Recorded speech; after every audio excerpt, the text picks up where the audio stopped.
Radio city पर बंड्या तुमच्यासाठी काय पण रग रग में दौड़े FM बोले तो रेडिओ सिटी 91.1 तुम्ही पाहत आहात आणि बंड्या तुमच्याशी बोलतोय. जसं मागच्या काही दिवसांमध्ये मी 2-3 स्टोरीज तुमच्याकरता घेऊन आलो होतो, नंतर थोडा गॅप पडला, पण आता रेग्युलर बेसिसवरती स्टोरीचे व्हिडिओ मी खरं तर घेऊन येणार आहे. आजची गोष्ट मला तुम्हाला सांगायची आहे, ती गोष्ट खूप छान आहे आणि आपण सगळ्यांनी ती ऐकली पाहिजे.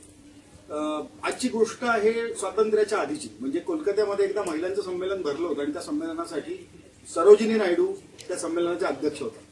आता या महिला संमेलनामध्ये संपूर्ण भारतभरातून मंडळी आली होती, म्हणजे महिला मंडळी, आणि प्रत्येकीला आपापला विषय मांडायची संधी होती.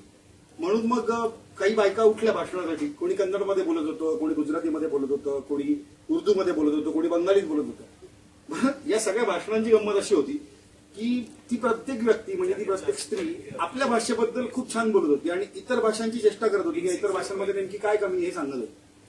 हे सगळं सुरू असताना सरोजिनीबाई आश्चर्यचकित होऊन त्यांना दुःखही होत होतं की बाबा हे असं कसं, म्हणजे जागतिक आपण लेव्हलचं एक संमेलन भरवलंय आणि भारतातल्या महिला सहभागी झाल्यात आणि या आपापल्या भाषेबद्दल उत्तम बोलत्या, पण इतरांच्या भाषेला ते नावं ठेवतात. तितक्यात त्यांना घरून एक फोन येतो आणि त्यांना निरोप येतो की तुमच्या घरी जे एक लहान बाळ आहे ते प्रचंड रडत आहे आणि ते रडत असल्यामुळे तुम्हाच आता संमेलन सोडून घरी जावं लागेल त्याला शांत करण्यासाठी.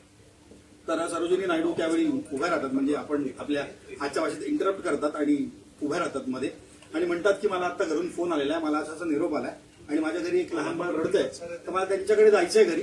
पण मी त्याच्या अगोदर जिनं मला फोन करून हा निरोप दिलाय तिला मी हे विचारते की ते बाळ नेमकं कोणत्या भाषेत रडतंय.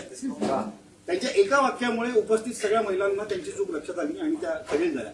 कसे की बहुभाषिक किंवा बहुप्रांतीय अशा भारत देशामध्ये आपण राहतो, त्यामुळे भाषा जी आहे या भाषेनं समाज जोडला गेला पाहिजे, तो तोडला नाही गेला पाहिजे, इतका मोठा दृष्टिकोन आपल्याला करता या गोष्टींना मिळाला. त्यामुळे आपण आपल्या भाषेसोबतच इतरही भाषांचा अभिमान बाळगला पाहिजे.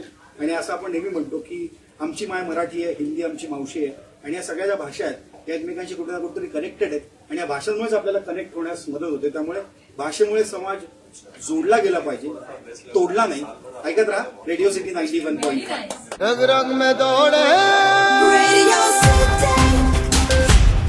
हर दोपहर 2 से 5 बंड्या के साथ